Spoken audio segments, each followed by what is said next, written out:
Hi, everybody, and welcome to the Pat Jones Show. I'm Robbie Robertson, along with Oklahoma State head coach Pat Jones. The Cowboys completed the non-conference portion of their schedule this past Saturday night and dropped a ball game to TCU, 31-21. And, Coach, all losses are disappointing, but this one seemed especially tough because of the environment that we were playing in. Well, Robbie, it's a tough one to lose. Like I say, any of them are. We thought going in it was a pretty even matchup, and obviously it was. It goes right down to the final seconds or less than a minute to go in the ball game until it really gets decided. Funny ball game from the standpoint of big swings of emotion throughout. We get behind them, we get ahead, and they catch up. And, boy, a lot of things that went on. And I think it's a classic example of the thing that you've always heard of. It's a game of inches. You can look back as we will, and we'll see a number of instances that if this had occurred or this hadn't occurred, you're probably going to win the ball game. But to TCU's credit, they hung in there and did a good job of making the plays when they had to, and we did, and that's basically what happened. Well, there were an awful lot of big plays in the ball game, and it seemed like from the outset, I don't think anybody quit in that ball game. Everybody was ready to play and anxious to play that game. No, we were in a great frame of mind. I think TCU was too, and it was a heck of a ball game. I told the media afterwards. I mean, I wish I could have just been able to sit up there and watch the thing and somewhat enjoy it. But really interesting ball game. I think. A lot of things involved. Obviously, lots of offense, good defensive plays, kick stuff. Again, it goes right down to the final seconds before it's decided. So, very, very interesting ball game. And again, it's a tough loss, but we're getting better at some things and getting better in some areas. If you're going to win the close ones like that, you've got to pull off the plays right down in the clutch to win one of them. Again, the opponents did, and we didn't. All right. Well, we'll get started with first quarter highlights. Oklahoma State at Texas Christian. We'll do all that when the Pat Jones Show returns.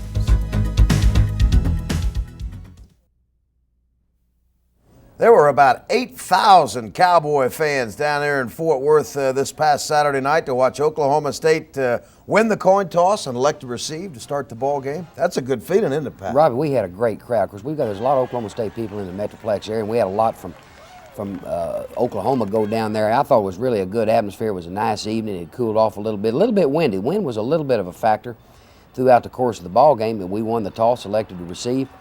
Here we go. Here's Mike Clark. We did not use Curtis Mayfield, on the kick stuff until way late. He had a hamstring that had bothered him throughout the week, and we were a little bit fearful of that. We opened with an option play to Gerald Hudson, make a pretty good run. Repeat here. Again, Earl is getting better at certain things. Again, he's not a great running threat, but he looks like he's handling some of this stuff pretty well. Again, good job of Gerald. Gerald ended up again with a 100-yard night, and I thought played pretty well. Here again, we're handing it to him. We had a couple of our offensive linemen, of course, we're pretty thin there anyway. Good throw here by Earl that had actually, one of them had an infection on his arm, and one of them had an infection on his leg and missed Thursday's practice. And again, we're so young and inexperienced in there, it doesn't make it any easier. Anyway, I think TCU has got a pretty good front. You can see them mixing up their twists and stuff. Vernon Brown breaking to the outside. Replay coming up here. Again, I thought Vernon Brown continued to have a good night. We did not really know and didn't have a real feel for how effectively we could run the ball. I thought in the first half we did. Again, it was kind of hit and miss, but here's a screen. Earl does a pretty good job of scrambling around there and dumps the ball off. They actually had both sides of it covered. Force us to punt and come in. We were having to use Scott Gregory as our snapper. Scott Webb, a good job of coverage here. Scott Webb, of course, had hurt his knee. We had him on the trip, and he was not dressed out, but I thought Gregory did a pretty good job. They actually ran the ball, Robbie, a little bit more often and more effectively than we thought. We opened the game with 5 defensive backs into the ball game. Fred Gaines was actually a starter here. Now, we lose him to a knee injury at some point. I can't remember when it happened. We were trying to mix the stuff in and run some crosses and different twists and stuff like that inside and different stunts. And again, they did a good job of being patient and continuing to run because they were no huddling, signaling from the sideline, actually lining up in a formation and then giving him some kind of hand sign. And Curtis Modkins is a pretty good little old back. Again, he had a big night against us. And to their credit, again, I thought they were a little bit more patient with their running game than we might have thought. We make some plays against it, but some we didn't. It's all a nice play here by Garmin, batting this ball down on the screen. We were rolling a lot of people around on the front. You can see we're bluffing a blitz, and they were running a stunt inside. He comes back and throws, and we had people around him. I really thought going in they would probably throw the ball every down. I don't think it would really change the complexion of what we were attempting to do. There's another one that gets kicked out, goes out inside the 1 or at the 1 yard line. We kind of got a rash of this here early on. To go to our power set with Ford and the 3 backs into the ball game, just trying to hammer out first downs here, turn around and run the sweep. Nice little run by Gerald, not much hard going down in here. You got to take over on your 1. Again, this is tough. Good run here by Cecil Wilson.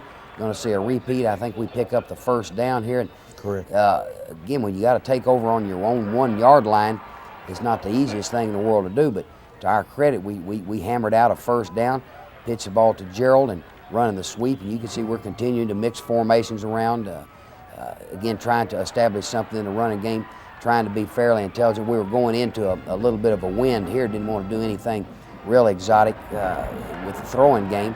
Give the ball to Gerald and don't make anything. They stop us, but at least we have gotten the ball right off our own goal line. Blanchard's back had tightened up. His back will bother him at times. Tightened up actually in pregame warm-up, which was a little bit of a concern once he got out there and he got to punt. Here's Leon Clay, who can see he's got running ability. Blanchard was kind of struggling a little bit physically throughout the night. Again, the back was bothering him. Clay, the quarterback, he's a fine-looking athlete, Robbie. He's bigger actually than I realized he was. Good job of coverage, and we're going to get an interference call. You can see we had pretty good pressure on him. There were people hitting him right about the time he threw the ball. Draw play, and again, Mokins just weasels through a crack and makes a nice run. We were geared, obviously, toward rushing the passer. Come on, fellas, you can see there. Again, some of this kind of stuff, and I know I say this repeatedly, but you got to live with a certain amount of this kind of stuff. They never really did get in behind us, but again, not a whole lot in the running game there. This is a pretty good drive, but they had, for us being bottled up, and now you can see his scrambling and running ability. He's starting to do this kind of stuff and then turns and throws. Was this the one that they threw the inadvertent flag on, Robert? Can you remember? Yes. I think it was. Yes, one of the was. officials actually called ground. That's tough when you throw the ball into the stands, but you can see him here and scrambling around and throws the ball off and touchdown TCU. Clay, with a guy that has got running ability, that certainly adds a different dimension because he's big and strong and can get to scrambling around, and he's not like some little bitty guy that you can just kind of knock down on a sack or a pressure type situation. He's got enough strength to and mobility to avoid the rush. Here's Charles Johnson using him some as a kick returner. Good effort, Charles. They get whistled for spearing here, too. Yeah, that's right. The kid speared him, was a little bit late. You know, Johnson, again, we were not using Mayfield on the kick returns until extremely late because, again, he had the little hip point and he had a hamstring that was bothering him some. Good effort here by Charles Johnson. I wish we could have gotten the ball to him a little bit more from scrimmage because I do think the guy's coming on pretty good. Now that we're throwing, Earl comes back, tight end delay to Scott Copeland. I thought this was probably as good as Copeland has showed up when we were getting the ball to him. Gerald, nothing there. Good effort on Hudson's part. That's one of those great 2-yard runs. You know. Okay, here's Earl going back. It's a way to set and throw. Kirksey almost came out of this, but you can see that we're moving the ball at times, and then we run up in there again and get hit in the head and make nothing. You can see TCU's crowd line scrimmage. Oh, this is see, fourth down right here. Well, great play on Kenny Ford's part. The power set, or what we're calling it, when we do insert Ford into the game with the 3 backs. We had done this, gone for it once before, and now you can see he's faking the blast, running the option. This is a fairly good change up with our regular attack. Now Kenny comes in, and Ford's a pretty good football player at doing certain things. He was really a factor in this ball game, which is very encouraging. Now we've got the score tied at 7. Blanchard comes in, kicks it through 7-7. Pretty good football game. 44-yard run by Kenny Ford. That's the end of the first quarter. We'll be back with second quarter right after this.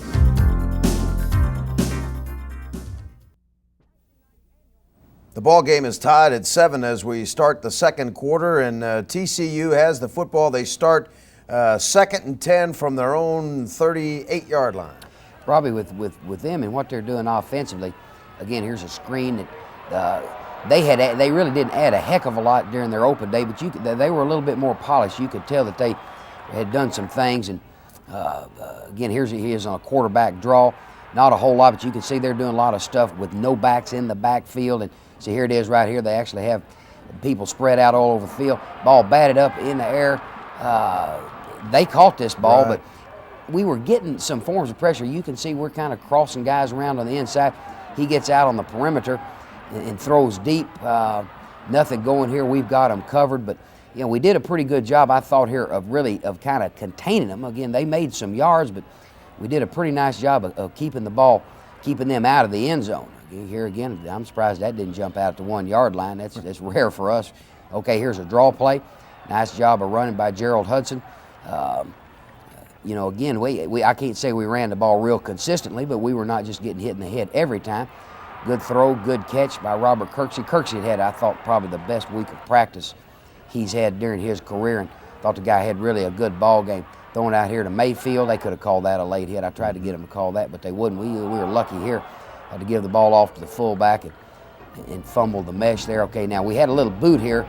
Again, and Kenny does a pretty good job. They had it covered and Ford scrambling around, and we got to be a little bit careful here. You certainly didn't want to take the sack. And Kenny comes in, pitches the ball on the sweep. Was that fourth down right there, Bobby? Yeah, no, that right, was okay. Yeah, that was. Going for it. Okay, toss back pass. We've hit this one several times over the years. Again, this was first down. These are the things I think that Earl will get better at. You not just throwing it down there like that, particularly when it's first down. Now they're running the wishbone themselves, or a four-back type of attack coming out of their own end zone, and they kind of hammer it out here. They're much like us. You go from they've got a cover again this short yardage package. Now they get into spread stuff, which is a fairly good combination. Leon Clay is really fumble. Come on, man. We get this one here, don't we? Garmin picked it up. Yeah, Eric Garmin get it. Boy, I thought that this was a big play in the ball game. Now we're going back, throwing on first down. Good job of setting. There's a tight end delay again to Scott Copeland. Good job, Copeland, of getting up the field and being tough. Okay, come and pitch the ball on the sweep. Gerald's doing a good job of picking his spots. Hits a little crease. I thought he was going to score on that play, but here he is again.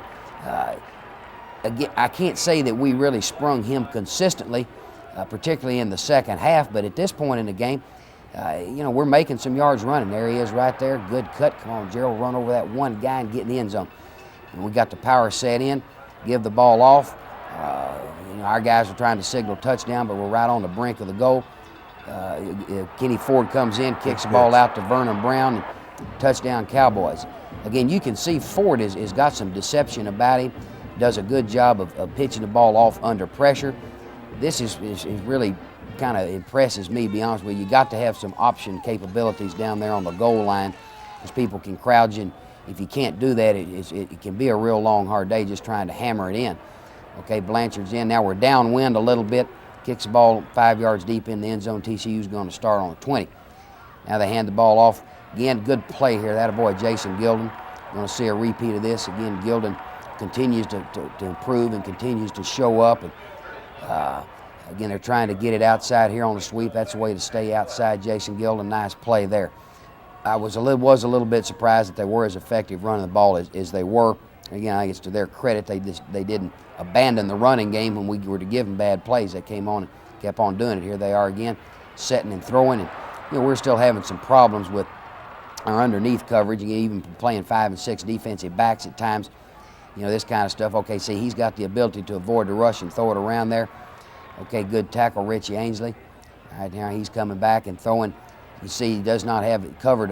We've got him covered initially, and he threw the ball away. Okay, come on, men, let's get to the passer. Here we come on, George Bright. Come on, fellas, get him. There you go, right there. That's a good job, fellas. Repeat. Pardon me, again, with as many times as they're going to throw, I thought we by and large did a decent job at times. Again, Bright, good job of staying with him. You can see that Clay is strong enough to pull away from one guy. And here we've got several people around him. Bright, Ruben Oliver, somebody else down there in the pile. TCU's forced to punt. Comes in here and gets a decent kick. And here's Mike Clark right here. Good job of fair catching the ball, and we've held again. Okay. Still not playing with great field position. No, we stayed bottled up in there. We dropped the snap here. Now we come out, give the ball to Gerald. Not much. Again, pretty hit and miss in the running game. Earl's going back to throw. Okay, did we catch that? No. No, he overthrew that. Okay, now again we've got to come in and ooh, mercy, goodness. Again, Kerry was, like I told before, we got our backup deep snapper in the ball game. Blanchard's back was bothering him a little bit. TCU's got the ball again on our side of the field. Got a little screen. They throw in the dirt. Actually, we had it. There's Scott Harmon in the ball game. Now Fred Gaines is out, so again we've got another freshman in the game, Scott Harmon. Good job of pressure by Satterwhite. Good job, Richie Ainsley. Okay, you can see we're mixing some stuff up inside, got some people around him. Oh boy, Charles Werner had that ball caught. Again, we've stopped him. You never do know what would have happened if he could have caught that ball clean and gotten turned down the sidelines, but good job of Mike Clark, because that's like saying it's, you know, any number of places along the line, you can't ever tell when you might have really broken the thing open. Good job of Gerald Hudson making people miss him. First down here. Doing a pretty effective job of running the draw. Good. Okay, here's Cecil Wilson. Good job here. Attaboy, Cecil. Again, you know, the big game, I think, for some of the youngsters from down in that area. Cecil showed up in the running game a little bit more than he sometimes does, and can't say he's a big make-you-miss guy, but he's a strong guy. That's not a bad runner. He's probably got a little bit more running ability than sometimes I give him credit for. Sprint pass here.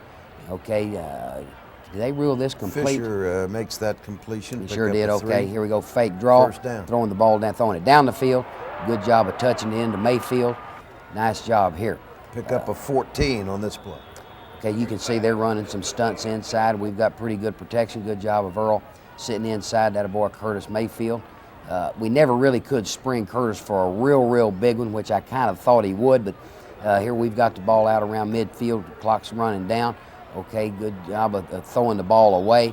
Really, other than just a couple of instances, I thought Earl used good judgment. We're under a lot of pressure right here. Scrambles out. Okay, he sees Curtis down the field, and Curtis had gotten in behind him. Great throw, great catch. I was over, you know, we got just seconds left.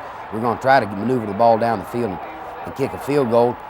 The worst thing that could have happened was for us to take a sack here. I was hollering over there for Earl to get out of bounds, I knew he had seen something. Wasn't real sure what he had seen, but for him to fire it down this deep, and he obviously had seen Mayfield get in behind him. That boy Curtis Mayfield. Now it's 21-7. We were pretty lucky here, but we've got a real big. We've got the momentum now going into halftime, and come in and Carey kicks the extra point, 21-7 at the half, and I won't say we got it under control, but obviously we have got a somewhat of a comfortable lead. We're at halftime. We'll be back in just a minute.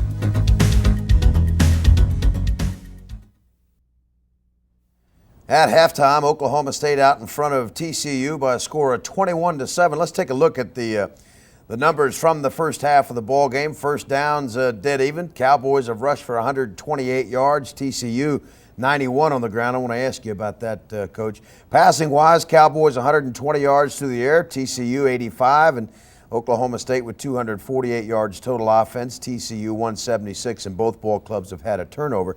Now, Pat, this is TCU in their first two ball games. This is a team that had averaged 52 passes a ball game, so you kind of have to prepare for that, don't you? Well, you certainly do, and with what they were doing, they've got some sense and know what they're doing down there too, and they also practice.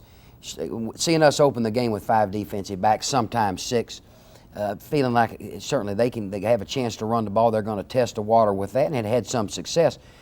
First time I've really paid attention to these stats here, and I thought they might have had a little bit more considering the field position we had. We had right. Terrible field position. Yeah.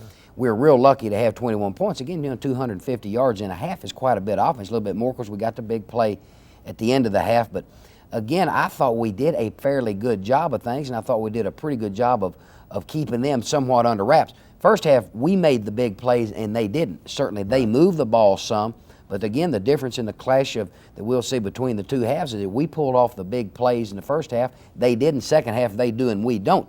I think that's basically what it will boil down to. But we were lucky to be ahead by 2 touchdowns. On the same hand, at times, we've played pretty well. What about the loss of Freddie Gaines? What kind of adjustments that you have to make there? Well, because the basic part of our scheme or our plan was to play with 5 defensive backs, we put Scott Harmon, the true freshman, in. And again, I'm sure Scott will do some things good and probably do some things not so good. Feeling like that to see how patient they're going to be in the second half. We didn't really change things. We had run the ball somewhat effectively. Again, that's probably the difference maybe in the ball game, or one of the differences. But basically what we thought was going to happen was, with the exception of them running the ball a little bit more, and we said, hey, let's just try to live with it, try to keep them from making the home run. Felt like, hey, if we can get one more touchdown, depending on the time situation, they've got to kind of junk their game plan and maybe throw it all the time. Now we're going to get a few tips or batted balls and that sort of stuff. Unfortunately for us, that did not occur. Did you feel like at the start of the second half that were you more prepared for the passing game and make adjustments to the running game if you have to, or vice versa? Robbie, we had talked about at half possibilities of things, or what we might be able to go or be forced to go to if you get another injury, or you get in the second half a little bit. We did mix in some of our basic fronts along with the nickel and dime back stuff, but it really happened about like we thought it would happen. Again, I was a little bit surprised at the effectiveness of them running the ball, and again, to their credit, they never did panic. And I think, again, we'll see in the second half, I think there were some things that contributed to that, but if they had sputtered along the way, I think the clock would have forced them out of what they were doing in the second half. Again, that did not happen. All right, we're at halftime. Oklahoma State out in front of TCU, 21-7. We'll have third quarter highlights when the Pat Jones Show continues. It's your dime. This was the 19th meeting between Oklahoma State and TCU. The last time they played each other was back in 1971 down there in Fort Worth, played to a 14-14 tie. We start the third quarter. TCU goes on offense. Carey kicks it through the end zone, so TCU starts 1st and 10 from their own 20. Well, you can see they open with a draw play. Not a whole lot there. This is pretty crucial drive here, I think. And he's faking the draw, throws it in. Blackwell, the tight end, who's I think really a good football player, outstanding, came in again. They're in their short yardage, run a quarterback sneak. Now here they here they go again. He's run a little bit of option, ducks up inside. We had seen all this stuff out of him in different degrees. Okay, here he just runs and gives it off, and you can see not a whole lot there, but I know I've said this before, but they're doing a pretty good, this guy's a pretty good back. You can see him making some nice cuts up in the hole, and they stayed patient. Okay, Clay goes back to throw, does a good job of setting in there. So we've got somebody right close to him, Scott Harmon right there, number 36. Okay, I think we might have jumped off sides. Yeah, there's the flag there. They ran it and really didn't get anything. Because they've got now here they go back to operate. Okay, Clay comes back and sets. Boy, this is a great play here by Clarence Nobles. I thought at this point, Robbie, that right, we still got the 2-touchdown lead. If we could have maneuvered the ball down the field and got a field goal, you might have taken it out of the game plan. We had the option called, and again, I think Earl got a little bit scared to pitch it. Now it's 3rd and long, and we're going back. He sets and throws, and nice throw and catch here. You can see now we've got the ball at midfield. You got a 2-touchdown lead. Good job of Earl coming back, hanging in there. Pretty good job of pass protection. Nice route, nice throw, nice catch. Good job here. So it appears that, again, I'm not saying we thought it was going to be easy, but you got the ball out at midfield, and Gerald runs up in there. Nothing much here. But, boy, if we could have just got the ball down there and even kicked a field goal, it might have changed the complexion of the game. Overthrow this one, they had it covered. Earl knew he made a mistake on his read there and knew it. Okay, screen pass here that they had covered. I couldn't really tell how they were going to rule that. I think they ruled it a catch and a fumble. We thought it was going to rule an incomplete pass. Now, again, they come in and Blanchard punts. They fair catch the ball, and they've got around 20. We've got them back on their own. This is a pretty impressive drive here on their part. Fake draw. Clay goes back, throws on rhythm, and you can see, of course, this fake draw, throwing those in-between routes is kind of in vogue. We're doing it some ourselves. Here's Mokins, and nice run on his part. I mean, we got some people around him that got to do a better job of tackling. You can see we've got a stunt on at the top. Come on, Ben. Oh, this is big right here. This is probably, in my opinion, the single biggest play in the ballgame. I think it was 2nd and 19, Robbie, when this happened. And you can see the guys running all over the field. Great effort on George Bright's part to run him down. Again, this is one of those big what-ifs. If you sack him, chance you're going to stop him and get something done. That scramble and this ensuing drive lets him get down the field, and there he is making a pretty good cut, and we're missing tackles. Good job, Jay, of hammering him. They're right on the brink of the goal line, and they turn around and pitch it, run the sweep, and he makes Clarence miss him, Clarence Nobles, and now he's in. Again, the scramble by Clay, I thought, was probably the biggest single play in the ball game. It's 2nd and 19. You miss a sack or have a chance to sack him, as opposed to now it's 3rd down and extremely long. They've got a 1st down deep in your end of the field. Okay, here's Charles Johnson again, tried to swing it around to the outside, and they make a nice play. Now they've got all the momentum going in their way. Seemed to give their ball club a big lift. Well, certainly it did. Again, that whole series of events right there, again, might have. It's a big what-if type game. We're under immense pressure. Great job of hanging in there, Earl Wheeler, and throwing. You can see he's doing a pretty good job. Okay, here's short yardage again. We pick up a first here, Right. I think. And Right. So see, we're kind of hammering it out. It is not coming easy. A good job of Gerald running through tackles, and Picks up 9 more. you can tell by watching these replays, this is really a heck of a ball game to sit up there and watch. You've got it all occurring. People moving the football. They've got a blitz on. Okay, now this was a big play here. Hard to tell really what Earl was reading on the thing, but this took some of the momentum away from us. So good job there, good throw, good catch, good job with their tight end hanging on to the football. But you can see the big swings that are occurring in a motion. Looks like we've got it at one time, now it comes back on their part, but yeah, I had really forgotten about that turnover there by Earl. Okay, here's Leon Clay sitting around, scrambling around. We've got the initial coverage. He takes the ball, throws it down deep. Good job of Jay Fleshman hitting the guy and knocking him out of bounds. Here's Clay back to throw. Okay, throwing across the middle. Gosh, they've got a guy wide open in the seam. I know I've said this over and over and over again. Boy, it looks like you're fixing to do something. Here they make a play. We're missing tackles. They're going down there. Now they've got all the momentum leading in here. It's late. They run it. Now we make a pretty good play. So, boy, you got from one extreme to the other totally. Here's a repeat of the same play. We're doing a good job here. They make nothing. We got people swarming around the football. So, well, from one play to the next, you've got immense swings of emotion. That was the final play of the third quarter. Oklahoma State still leading TCU 21-14. We'll have the final quarter in just a minute.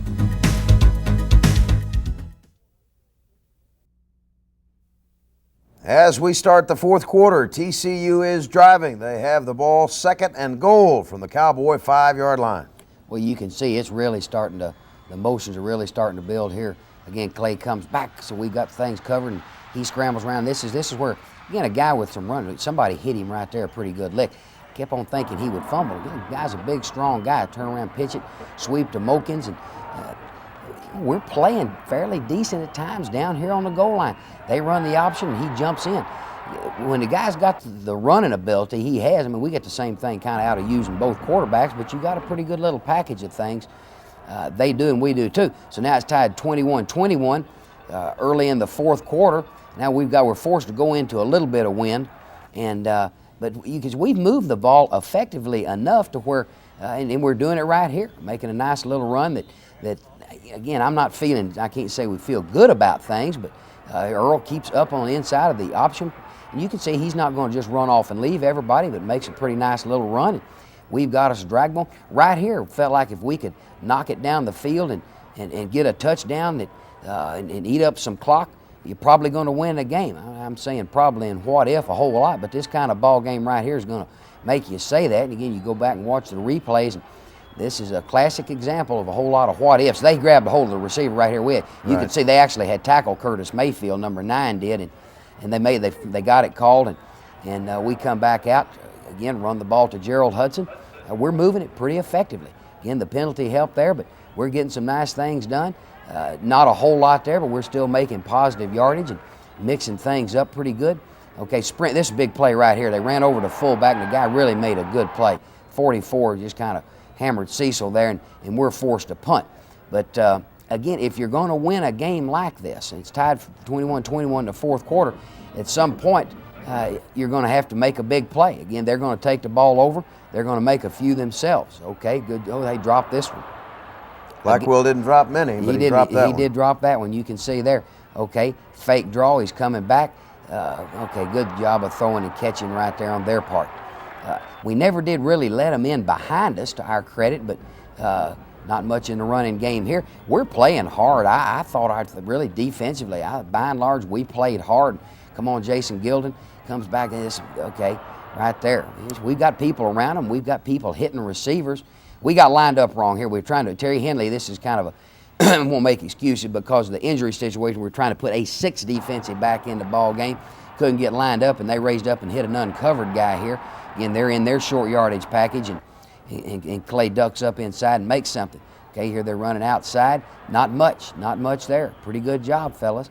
Come on, let's get to him. Okay, they're running the draw play there. He spins away from one of them, and somebody makes that, but they're not really gashing us a heck of a lot in here. But you can see why this is a tremendously exciting ball game to watch. I mean, you got people running draws and throwing screens and throwing ball down the field and running wishbone and running power eye, and we had a blitz on right here, and he overthrew that. And we stop and punt because they're going to bottle us up pretty good down here, again, going into the wind and in a pretty crucial type situation. Nice job, Mike. We got the ball now on our 10-yard line. Run a draw play to Gerald Hudson, not much. I kind of got the impression that they were gaining a little bit of momentum on us down in here. You can see we got some penetration.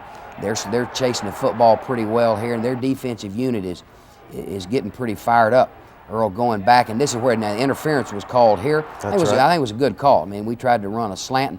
Guy ran through him, and it was a very close call. Attaboy, Gerald Hudson. Now we've got a first down again in here. You can see why that if you stand over on the sideline coaching or really playing this ball game, I'm sure you all felt the same way. The people were down there. You kind of felt like, hey, these guys are going to do something, talking about us. You know, we're making enough yards. It would have had to have been a long drive, but you got a chance. Here's Earl under some pressure, scrambling around, and gets. I thought they tried to talk the official into calling something on them, and he wouldn't listen to me there. Okay, they've got a blitz on from the outside. Earl throws deep, and we can't get in behind them. You know, they were basically playing about the same kind of stuff we were, mixing in 4-man rush. Earl's got more pressure than you would like. Now, okay, in scramble, say we got called here for throwing the ball past the line of scrimmage. They had gotten one of those calls too. Loss of down. Now you're forced to punt off your own 20. Get a short punt away here. Our coverage units, I thought, played well. Punting into a little bit of wind. They've got the ball now right out at midfield. It's getting a little bit tense here. We've got a blitz on ourselves. You can see there they throw the ball in the dirt. Okay, here we go. We got some people crossing outside. Got pretty good pressure. Now he throws the ball away. I keep on thinking they're going to throw one into us. Third down and long yardage. He goes back. Now he's scrambling around. Come on, fellas. Come on, man. If you can just get a hand on him anywhere in there. Attaboy, Satterwhite. That's the way to stay with him. A repeat here. We're playing hard, I thought, defensively. I think, again, the pass rush is kind of showing up. You can see Gilden. Boy, he's just fighting his brains out to stay out. Here comes Satterwhite. Again, Clay again's got enough athletic ability to move around. All right, do it better. Attaboy, Satterwhite. It's scary enough when they've got the ball out around midfield, but you can see our guys are very much involved in it. We got them stopped. Now here we go and force a punt. Rob, is this a series that we fumble on here coming up? Well, again, there's about 2 minutes left. I thought Mike Clark was going to come out of this. I thought at this point we were still going to win the game. It's tied. Right. There's 2 minutes left. We run the draw play, and there we go. You know, this combined, I think, with Clay's scramble. And again, now they take the ball over. They can just kind of hammer it out here and kick a field goal, and, you know, they got a chance. They're not going to really do anything real crazy.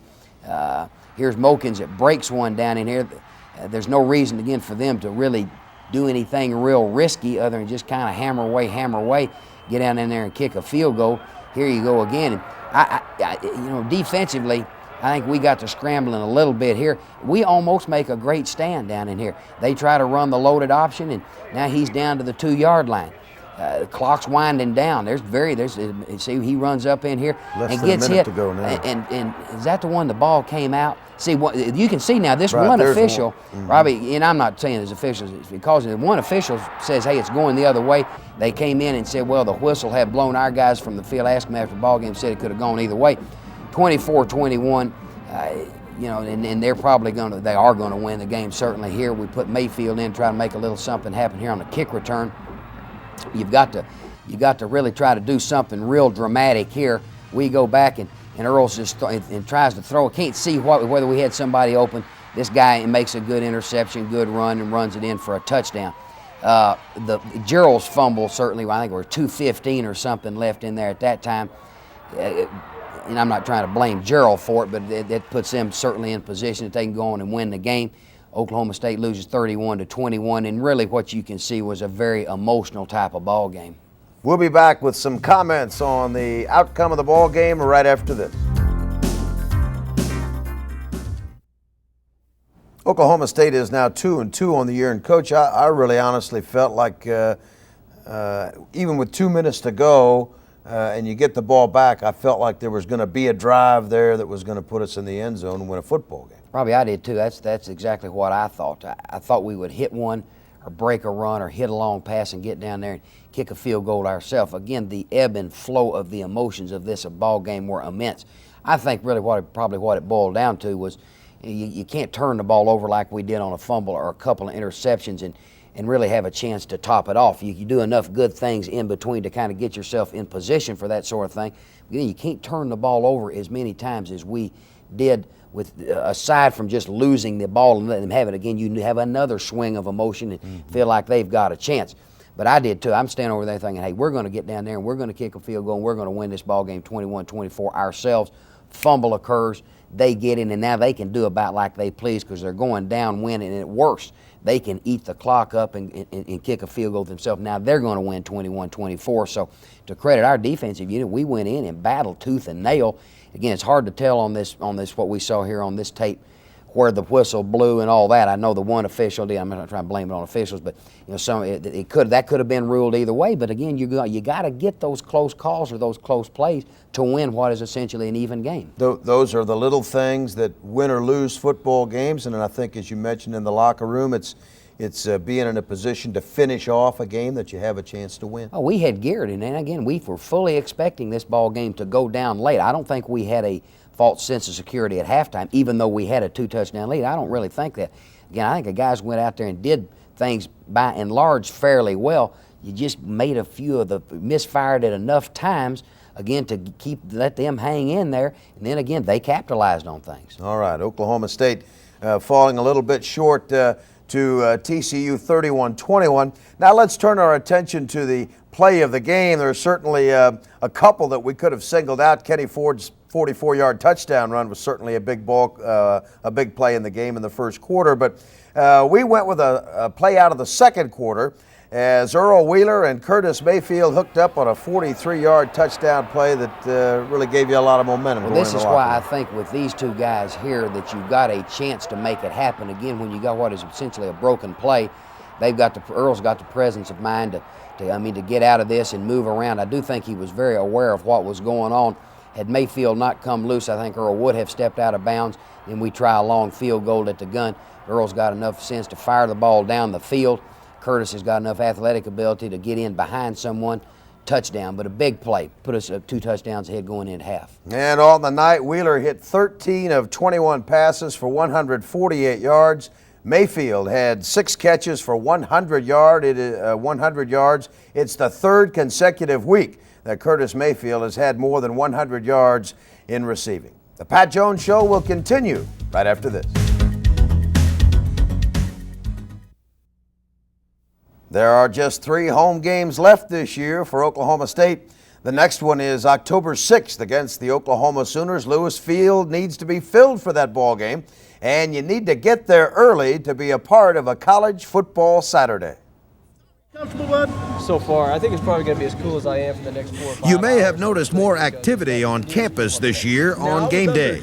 Several hours prior to game time, a local radio station hosts a pregame show. College football is a happening, and officials at Oklahoma State are in the process of providing Cowboy fans with a proper setting.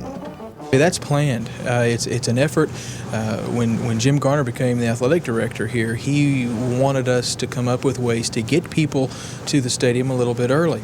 The idea being that obviously they're coming to Stillwater for football, and Coach Jones and his staff have done such a magnificent job at giving them a great product on the football field. Now let's give them a reason to get here a little bit early and have a good time and send them away with certainly a positive taste in their mouth, and then they can tell their friends that they had a great time in Stillwater for OSU football. So it's just an effort to spruce up the atmosphere, to make it a little bit more festive. The biggest tailgate party in Stillwater history was a huge success last week. In the future, there will be more tailgate parties, more pregame events, more game day excitement.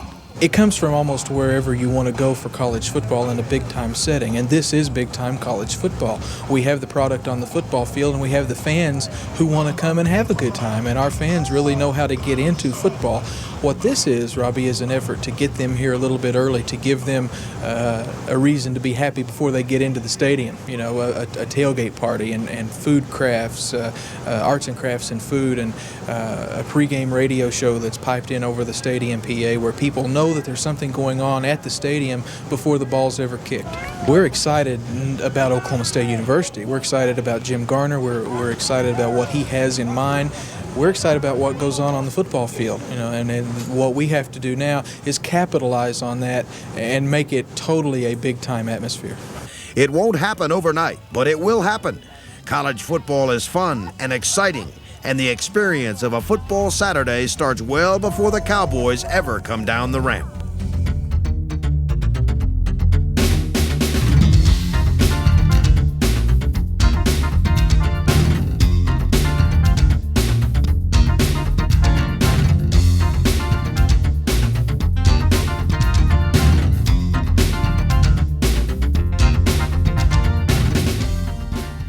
We'll take a look at Big 8 Conference results from this past weekend and have a look ahead for Oklahoma State when the Pat Jones Show continues.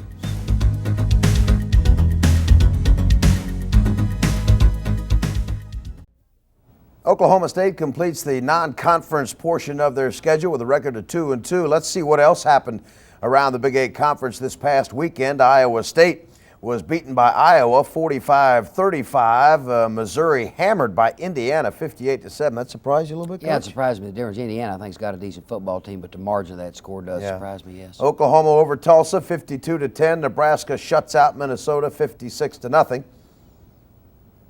Northern Illinois beat K-State 42-35. Colorado in a real dogfight but beat Texas 29-22. Kansas did not play this past weekend. Now you got a week off. Coach, what do you say to the ball club after the TCU game? Well, Robbie, I think a game like this, again, that could have gone either way, the points that you try to make to them, number one, that you've got to be smart enough to go out and practice and do the things you've got to do to when it gets down to a clutch situation that you can kind of switch to automatic pilot. I remember our coaches at halftime talking about make sure you protect the football, let's don't do anything silly fumble-wise or interception-wise.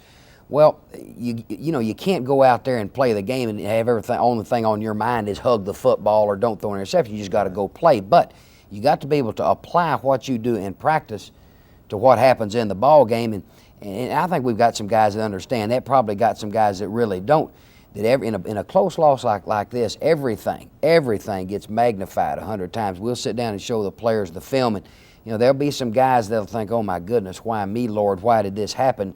type stuff. But again, if you got anything about you, you'll go out there and it doesn't. You can, maybe you get it done, maybe you don't. But again, to apply the lessons that you can play fundamentally, so where that stuff happens unconsciously. Now again, the next time you get down, the game's tied with 2 minutes left, that you don't fumble the football or you don't miss a tackle or you don't do that. So we'll have to use this next week intelligently, get better fundamentally, lick our wounds. We're a little bit crippled up. I probably lost Fred Gaines for the year. Don't know that for a fact. Hope maybe get a couple of guys well, get into the initial preparation on OU. We don't have to tell our guys anything, get ready for OU. They'll go do that. And just improve fundamentally, maybe give them a little bit of time off over the weekend if we can get some things done during the week. But we're not going to just give them a whole bunch of time off. Again, lick your wounds, work on things fundamentally, and get into the initial preparation for Oklahoma. Okay, and the juices really quickly could be rejuvenated now. Here you start a new season, conference play. Well, that too, and I think our guys realize we've made some progress. And like I told them last night, sometimes we look pretty good, and then sometimes we look like a team that's young and crippled up. So we got to try to find a happy medium and continue to improve. But we are making a little bit of progress. Okay. That wraps it up for this week. I hope we will see you in Stillwater on October 6th. For Pat Jones and Oklahoma State University, I'm Robbie Robertson. Goodbye, everybody.